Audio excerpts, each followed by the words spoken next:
É dia de oitavas da Copa do Brasil e no vídeo de hoje você vai ver as melhores dicas para todos os jogos nos mercados principais e também de finalizações. E para poder finalizar, uma big odd daquele jeito que vocês gostam e eu vou avisar, a gente vai cravar. Então enquanto eu rodo a vinheta, você vai se inscrever aqui no canal e vou passar para vocês as melhores dicas destas oitavas da Copa do Brasil. Chegou a hora de simplificar suas apostas. Na conta Bpag, você tem seus sites favoritos no mesmo lugar, para se divertir com segurança e cashback. Crie essa conta e saia na frente. E vamos embora, pessoal, passar para vocês os palpites dos jogos da Copa do Brasil, começando com o primeiro jogo do dia, jogo do Bragantino contra o Botafogo. O Bragantino não vem bem, já são 5 derrotas seguidas, o time simplesmente não consegue engrenar, depois de ter vencido o Corinthians, empatou com o São Paulo e aí a sequência foi de mal a pior. Ele jogou mal contra o Vitória, poupou, perdeu, depois jogou contra o Flamengo, fez uma partida um pouco mais interessante, mas também acabou sendo derrotado no final, aí poupou diante do Fortaleza, foi atropelado.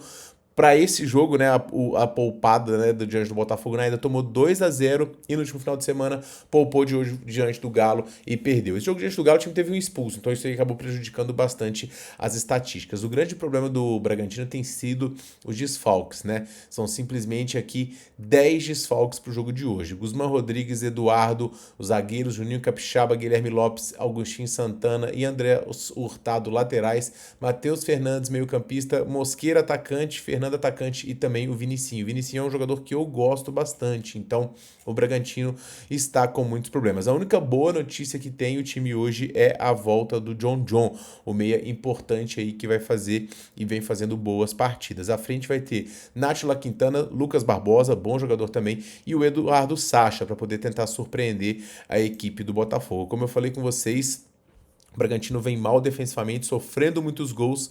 Essa toada que vinha sendo um pouco encerrada em alguns jogos recentes. O Bragantino ficou alguns jogos sem sofrer gols, mas a média recente de gols sofridos ela é muito alta, está em 1,6. Isso para um time que tem que reverter um 2-0 fica muito complicado, porque tem grande chance de tomar um gol e aí vai ter que fazer 3 gols. Mas o grande problema é enfrentar também uma defesa do Botafogo, uma defesa que sofre 0,5. Esse é o grande problema do Bragantino aqui. Então eu acho que essa eliminatória ela está praticamente aqui decidida. Mas o Botafogo hoje vai ter um desfalque relevante para o confronto, que é o goleiro John. E o goleiro John, na verdade, né? Ele tá negociando com o West Ham e ele vai ser substituído aí pelo Léo Link. Então, você perder um goleiro do gabarito do John é algo que é relevante aqui. De resto, praticamente os principais jogadores à disposição, à frente com o Arthur, Savarino, Montoro e também o Arthur Cabral. O Botafogo vem de um jogo diante do Cruzeiro, onde ele pecou bastante.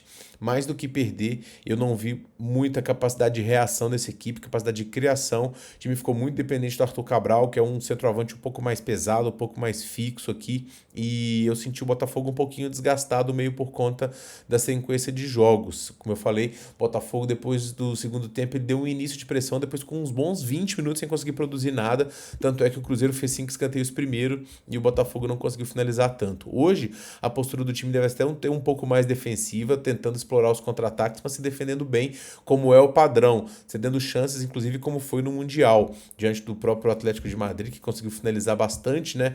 Foram simplesmente aqui 12 tentativas de gols, com 23 chutes, e também o Atlético de Madrid, que conseguiu muitos escanteios, foram 9 no total. Obviamente, o Bragantino não é o Atlético de Madrid, mas o cenário do confronto é parecido, com o Botafogo bem defensivamente, sentando em cima de uma vantagem e o Bragantino tentando pressionar. Eu vou deixar 2 dicas aqui para este confronto, pessoal. Uma de padrão de finalização e de escanteios do Bragantino, que está aí na tela para vocês, e outras em uma escadinha mais esticada ainda, também de finalizações e escanteios da equipe do Bragantino. Acredito que, embora com as dificuldades e com as ausências, o Bragantino em casa vai conseguir boas finalizações, criar suas chances, e mesmo se sair na frente, o Botafogo não tende aqui a mudar a sua postura defensiva, que é um jeito que o time joga já há bastante tempo, e é um time que fora de casa eu tenho um pouco de resistência também. O Botafogo muitas vezes já nessa temporada, isso com outro treinador, mas ainda assim é uma postura um pouco mais defensiva, tá? Já o Sport no jogo recente aqui também, o Sport conseguiu finalizar 12 vezes aqui e conseguiu 6 escanteios, então acho que o Bragantino consegue bater essa média porque é algo que o time consegue como padrão. No mercado de finalizações, pessoal, eu peguei aqui uma finalização do La Quintana, que conseguiu marcar diante do Atlético aqui no último confronto. Ele não tem a média mais alta de todas, mas a minutagem dele tende a ser bastante alta aqui neste confronto por conta da ausência de outros jogadores, e a cotação de 3,45 comparada com a da 3,65, que está 1,60 é muito alto aqui e para um jogador de frente isso é interessante, tá? A cotação dele está muito mais alta que o Lucas Barbosa, que é outro que pode finalizar no gol aqui, é um jogador interessante, e a do Sacha, que também tem média parecida, está muito mais baixa. Então, por conta de cotação na BetMGM, link no primeiro comentário fixado, vamos com La Quintana para poder dar pelo menos um chute a gol, ó, de 3,45 no Botafogo. Eu não vou pegar ninguém, porque como eu disse para vocês, eu espero uma postura um pouco mais defensiva, então não faz muito sentido eu pegar jogador para finalizar se eu acho que o time nem deve chutar tanto no gol assim. No segundo jogo a gente tem o Atlético Mineiro recebendo o Flamengo, e o Atlético Mineiro, a verdade é que ele vai ter aqui um pouco de dificuldade, tá? O time ele foi um pouco dominado no confronto recente entre as equipes onde ele acabou perdendo, e foi dominado também no confronto recente das equipes onde ele acabou ganhando, né? O Flamengo, a verdade é que ele entregou um gol para o Atlético, e agora o Atlético vai tentar sentar em cima desta vantagem. A boa notícia para o lado atleticano é que o Guilherme Arana volta a ser opção na lateral esquerda, ele que não joga desde o dia 20 de julho, né? Então ele vira uma opção aqui, mas pode ser que o Atlético entre com Gustavo Scarpa na lateral. No meio há outra dúvida também em relação ao Igor Gomes, que inclusive fez gol diante do Bragantino recentemente, e também o Alexander, que vinha jogando bem, que também está brigando por essa vaga. De resto, Gabriel Menino com Coelho, Rony Hulk, esse trio ofensivo bem interessante, e o Dudu, que também foi liberado por efeito suspensivo aqui, está disponível para o confronto. Mais do que isso, o Atlético tem uma defesa interessante, o Lianco fez uma excelente partida, o Everson é um goleiraço, e o Atlético deve tentar sentar em cima dessa vantagem aqui com o apoio da massa atleticana, e o Atlético obviamente vai ter a minha torcida porque é o meu time, mas não vai ter a minha aposta, que vai pro lado do Flamengo. Eu vou explicar para vocês o porquê. O Flamengo ele chega para este confronto aqui depois de um empate frustrante diante da equipe do Ceará, e foi um empate esquisito, né? E minou um pouco o que pode virar até uma crise no Flamengo, porque tudo vira uma crise no Flamengo muito rápido. Por quê? O Flamengo poupou um pouco, foi com o time misto diante do Atlético, perdeu, e foi com o time misto para poder jogar com os titulares diante do Ceará, que ele também não conseguiu vencer. Então, esse foi o problema, né? O planejamento do Flamengo ele saiu completamente errado. Mas o time vai ter aqui alguns desfalques e também alguns reforços para essa partida.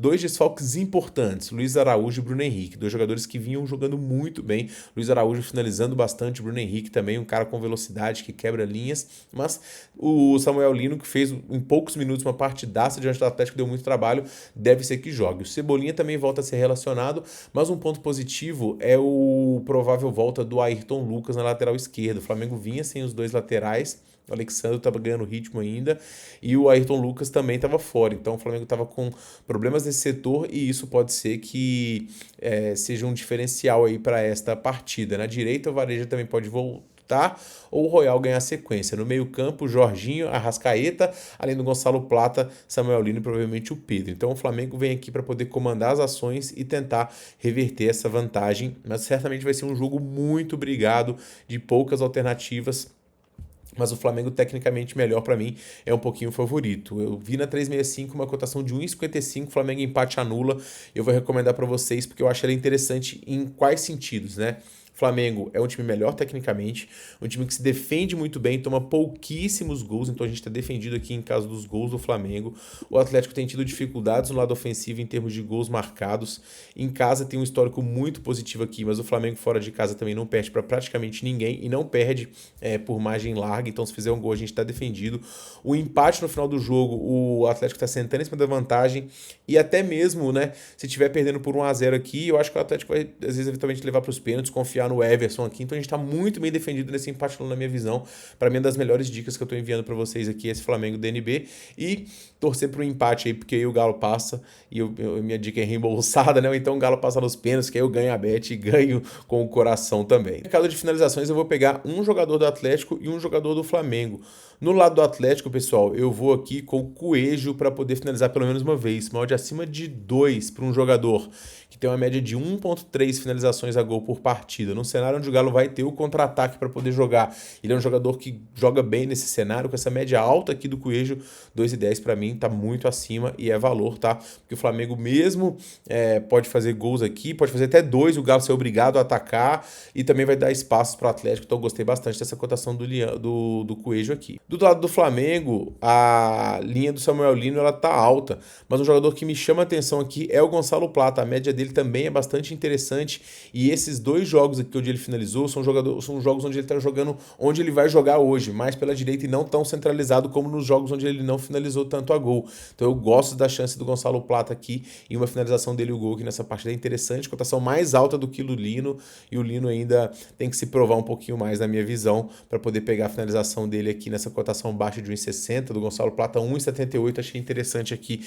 para esse cenário de pressão que o Flamengo ensaia para essa partida. O terceiro jogo é o jogo do Retrô contra o Bahia. Esse é um dos jogos mais difíceis que tem aqui de se colocar uma dica, porque o Retrô, nossa, viralizou um vídeo não sei se era treinador, quem que era, escamando o elenco do Retrô pro jogo aqui diante do Náutico. E é verdade que o Retrô aqui poupou, mas o Retrô vem muito mal, né?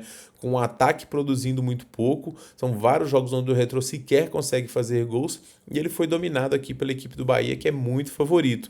Só que o Bahia não precisa de vencer, então pegar vitória em odd de 1,61 de um time que pode até empatar, cara, fico muito incerto para mim e eu não gosto das ações não. O jogo pode ter aqui chances dos dois lados, pode descambar em gols, mas eu acho que os gols do Retrô foram mais deméritos do que do Bahia do que méritos do Retrô, que a média aqui é super baixa. Então assim, acho que o Bahia pode acabar eventualmente matando o jogo, mas dica pré pra essa partida aqui, pessoal, particularmente eu tô fora. Já no mercado de finalizações eu vou pegar pelo menos uma do Lúcio Rodrigues, ele tende a ser o titular aqui neste confronto e o Retrô vai dar chances para um time do Bahia, que é um time muito forte para poder matar o jogo.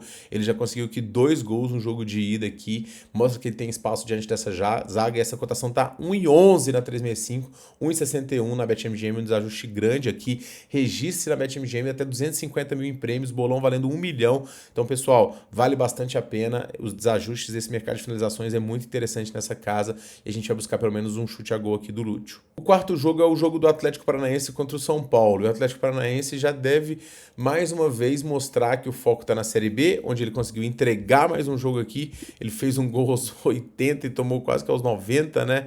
Cara, loucura, né? O Atlético Paranaense, uma sequência aqui de jogos grandes já sem conseguir vencer. Situação periclitante na Série B. 6 jogos já sem conseguir uma vitória. Perdeu um jogo diante do São Paulo, onde eu fui amplamente dominado, mas esse golzinho aqui deixou o time vivo. E agora em casa, eu não sei por que o time vai poupar também, porque poupar pra Série B não tá adiantando nada. Então, assim, poderia muito bem pegar esses milhõezinhos e avançar na Copa do Brasil, daria bastante moral pro elenco. O time não vai poder contar com o técnico Odair Hellmann, né, que foi expulso no confronto de ida, o Fábio Moreno que vai comandar a equipe, e a novidade, né, é do lateral esquerdo Esquivel, que está recuperado de dores e vai ficar disponível aí, e o zagueiro Aguirre é baixa para o jogo de hoje. O Dudu Kognitsky, Fernando e Allan Kardec devem ser os homens de frente, que também tem o Kevin Viveiros aí como opção, ele que estava na especial da 365, acabou sendo poupado e mudou todas as especiais, mas bateu aí a nossa cotação desse jogo aqui, uma cotação 6,50 que a gente viu nessa última partida. O Atlético Paranaense tem sido um time limitado aqui, mas uma tônica frequente dessa equipe é os mercados de gols, né? Um time que consegue produzir ofensivamente, mas que defensivamente não consegue jogar bem. Agora, quem está jogando bem e voando é o São Paulo. 5 vitórias seguidas, o time está conseguindo fluir muito bem ofensivamente, matar os seus jogos com bons jogadores, e o Lucas agora fez um treino completo e pode voltar, então assim... Caleri também já está viajando com o grupo, o São Paulo se mostra bastante unido e vai ser um candidato complicado, ganhou recentemente a Copa do Brasil e pode ser um dos favoritos aqui ao título, é um dos outsiders desta competição. O São Paulo vem jogando muito bem, mas um time que frequentemente sofre gols também, chances de gol dos seus adversários. A média de gols do São Paulo sofridas aqui em 1,3, fora de casa, se bobear, essa média vai até subir, porque o São Paulo vinha jogando super mal em casa, de gols tende a cair, e a de gols também caiu um pouquinho.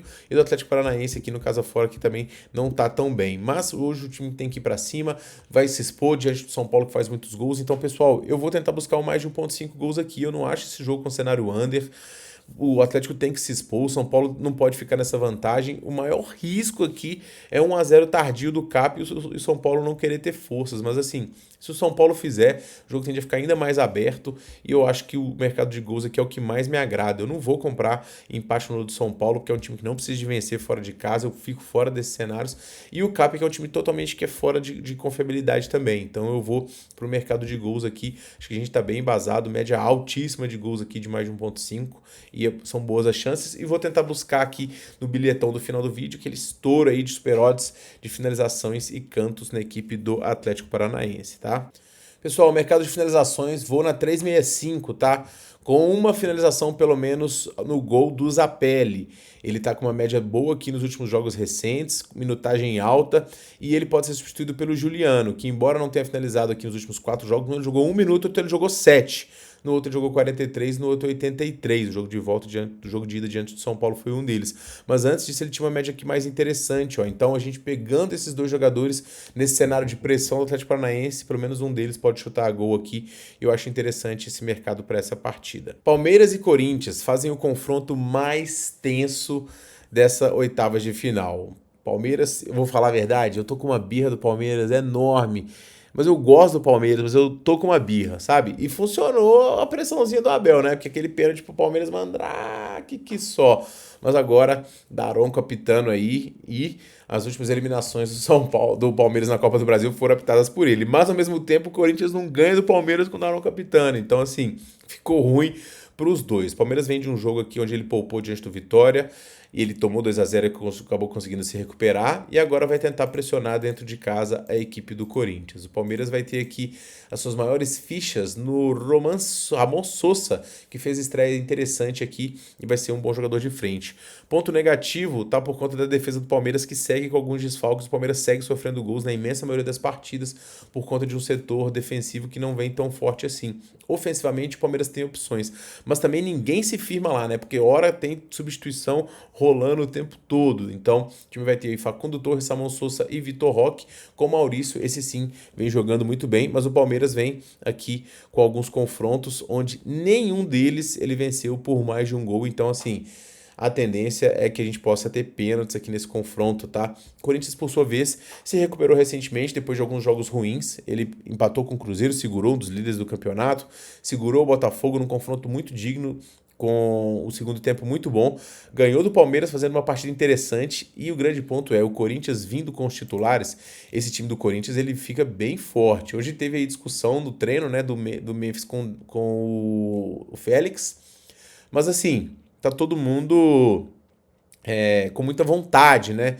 Então isso pode acabar inflamando aí as coisas nos treinos. Fato é que o Dorival vai forte aí, né, por esse confronto, com a dúvida do Martínez, que sentiu um pouquinho e virou um pouquinho de dúvida, mas com esse trio, Rodrigo Garro, Depay e Yuri Alberto, o Corinthians jamais perdeu. Então, assim, o Corinthians vem muito sólido com esses jogadores e reforçado na defesa com a presença do Gustavo Henrique. Então, assim, o Corinthians que vai a campo hoje é um time muito digno, muito forte, e na minha visão não pode ser tanta zebra assim diante do Palmeiras. Até porque, como eu falei, o Palmeiras não tem vencido por larga margem, e 1-0 aqui chegou nos 75 minutos, 70, 75, o jogo dá uma morrida, vai levar para os pênaltis. Então acho que a gente está muito bem defendido na dica que eu vou enviar para vocês, que é o +1 da equipe do Corinthians. Se a gente fizer um gol, estamos muito bem defendido, e até com um gol de diferença também, 1-0, 2-1, são placares aqui interessantes. O que mais deixa em risco são os baixos gols do Corinthians, principalmente nos critérios fora de casa, mas ao mesmo tempo,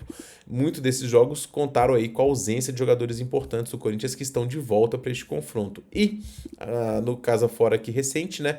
O Corinthians no histórico também tem sido um adversário muito difícil para essa equipe do Palmeiras bater. Então, não confio nesse fim 60 do Palmeiras, torço para ser eliminado por conta da arrogância do Abel, mas pessoal, eu vou lá dia 21 e vocês não crescam não, tudo aqui é bet, tá? E vamos que vamos aqui nesse Corinthians +1. Mercado de finalizações, eu vou nele aqui, ó, Ramon Sosa, que jogou muito bem as partidas recentes, pressão do Palmeiras, um chutezinho a gol dele aqui, gostei da cotação, odd 2 na 365, tá menos de 1,40, então pro atacante aí fazer um chute a gol, acho interessante, gostei do protagonismo dele na última partida, diante do Corinthians, e pode ser que ele consiga aqui finalizar pelo menos uma vez também, é a minha pedida para esta partida, tá? Todos os outros, né, Maurício, Vitor Roque, Facundo, estão com cotação muito mais baixa, então a gente sempre busca aqui cotações um pouco mais altas do que na nossa visão deveriam ser. E para poder finalizar, Fluminense e Internacional. E, cara, eu queria não desistir do Inter, né? Mas eu não consigo, cara. Eu não consigo. Eu não sei que. Eu acho que eu sou a única pessoa que acha que o Inter ainda vai. Parece que não vai, né? O Fluminense fez um jogo aqui diante do Grêmio, vitória protocolar por 1-0. Poderia ter sido 2. Venceu com o gol do Everaldo, que perdeu um pênalti. Então, o Fluminense fez um jogo aqui muito seguro. Depois que fez os seus gols aqui, conseguiu finalizar bastante, né? Foram 9 chutes, 6 escanteios e sentou voltam um pouquinho em cima da vantagem diante de um Grêmio que realmente a briga nesse ano é para fugir do rebaixamento. O Fluminense chega para esse jogo aqui com alguns desfalques relevantes. Soteldo sofreu uma lesão na coxa, ele deve ficar 2 semanas fora. Inácio sofreu uma lesão no joelho, segue em tratamento. Gabriel Fuentes também se recupera e o Thiago Silva deixou a partida aí com dores e também deve ser baixa. Então a defesa do Fluminense deve ser Manuel e Freitas. Cara, o Fluminense vai ficar em risco aqui, tá? Ponto positivo do Fluminense tem sido as atuações do Everaldo. O Keno também é um jogador interessante, tá fazendo Kevin Serna também conseguindo finalizar bem, mas o Fluminense deve fazer um jogo bem estilo de Copa mesmo, defensivo, com transições, tentando explorar o ataque do Internacional, mas não descarta uma zebra aqui não. O grande problema do Inter, para poder reverter isso, é que é o Inter, né? Que tem que depender dele, que é um time que simplesmente, cara, como tem sido nulo o fator casa do Internacional já não é de hoje, né? Perderam na ida pro Fluminense, um jogo onde ele não consegue criar muitas chances. São 15 chutes, 4 escanteios, mas assim, não é aquela pressão assim constante, sabe? Tem alguns momentos bem ruins que o time dá uma tirada de pé e sofre muito. Todo ataque que vai no gol do Inter dá medo de ser gol, sabe? Contra o São Paulo o jogo foi horrível, o Inter totalmente modificado, a escalação foi muito mal. Então assim, o foco tá um pouquinho na Copa do Brasil e é um pouquinho de esperança dessa equipe do Inter. Pessoal, o jogo também tende a under aqui, mas eu vou buscar gols nesse jogo, viu? Eu sei que o Internacional ele tem dificuldade ofensiva, mas é um time perigoso e com um gabarito na frente, com o Valência e o Borré podendo entrar, o próprio Wesley, Carboneiro que entrou muito bem, Alan Patrick. O Fluminense tem muitos problemas defensivos aqui, então isso dificulta o Fluminense a se defender, e o Fluminense tem muita capacidade ofensiva, então eu gostei da chance aqui de gols nesse confronto. Acho que o jogo não morre no 1x0 não. Se o Fluminense fizer um gol, então, principalmente, essa dica vai ficar muito boa.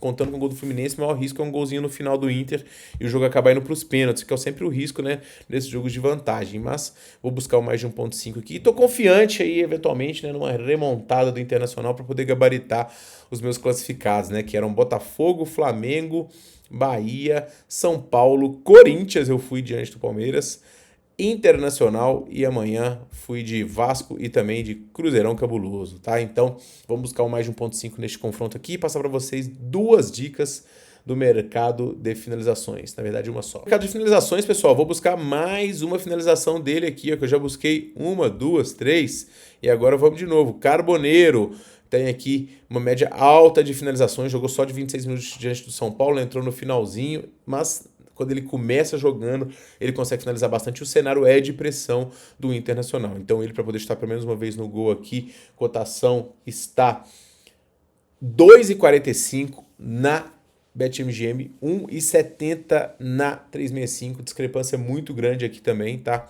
Então vamos com ele para poder finalizar pelo menos uma vez neste confronto. Esses são os meus palpites, pessoal, para esta rodada da Copa do Brasil, no momento que aparece aí na tela para vocês o nosso bilhetinho da rodada com odds altas e para tentar aquele estouro. A gente acertou algumas odds altas já neste mês e vamos tentar agora em agosto, né, acertar de novo, beleza? Muito obrigado por ter me assistido, a gente se vê no próximo vídeo, comente com seus palpites também, deixa o like e vamos que vamos. Forte abraço para todo mundo e boas apostas.